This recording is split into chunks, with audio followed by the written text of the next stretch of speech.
9.1 का बेटा ये पहला क्वेश्चन जो है, इस क्वेश्चन में दिया गया है कि ये circle artist climbing a 20 metre long rock which is tightly stretched and tied from the top of a vertical पोल।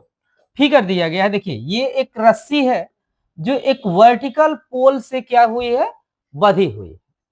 और जब ये रस्सी जो बंधी हुई है वो ग्राउंड से 30 डिग्री का क्या कर रही है, एंगल बना रही है।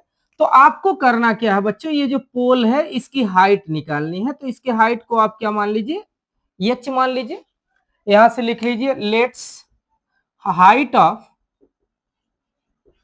पोल बी एच।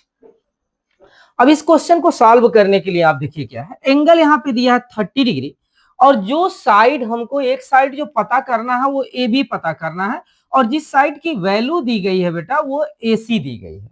अब 30 डिग्री एंगल यानी एंगल सी के लिए देखें तो इसके सामने का जो साइड पड़ रहा है वो पड़ रहा है आपका परपेंडिकुलर, और 90 डिग्री के सामने का जो साइड है वो आपका मिल रहा है, क्या मिल रहा है, यहां से हाइपोटेनस।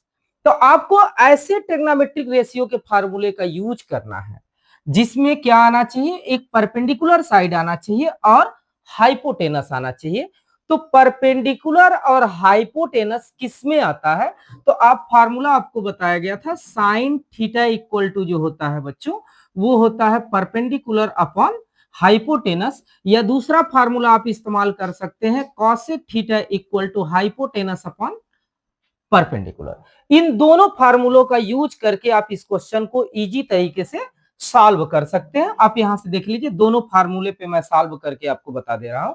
अगर साइन थीटा का फार्मूला लिखेंगे तो साइन, और यहां पे आप लिखिए 30 डिग्री, और यहां साइन जो 30 डिग्री की वैल्यू होती है बच्चों वो परपेंडिकुलर 30 डिग्री के लिए हो गया, और परपेंडिकुलर इस फिगर में देखा 30 डिग्री के सामने का साइड परपेंडिकुलर क्या है, ए बी है, अपॉन हाइपोटेनस जो बच्चों है वो क्या है, AC है। तो A B upon A C, sine 30 degree का वैल्यू होता है 1/2, ए बी का वैल्यू इसमें है, इसको हमने एच माना है, और जो हाइपोटेनस है AC उसकी वैल्यू क्या है, 20 है।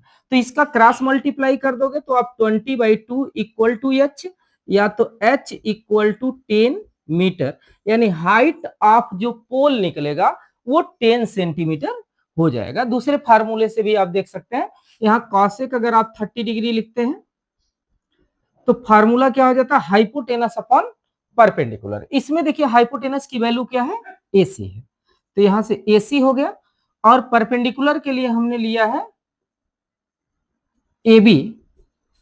यहाँ कॉसेक 30 डिग्री की जो वैल्यू होती है बेटा वो होती है 2, और AC की वैल्यू यहां से आपको मिली है 20, और AB का वैल्यू जो इसमें है बच्चों वही हमें पता करना है, उसी को हमने हाइट माना। अब इसका क्रॉस मल्टीप्लाई कर दें तो h इक्वल टू 20/2, तो यहां से h इक्वल टू आपको मिल जाएगा 10 सेंटीमीटर। तो आप कॉसेक का भी यूज करके इस क्वेश्चन को लगा सकते हैं और साइन का भी यूज करके इस क्वेश्चन को आप सॉल्व कर सकते हैं।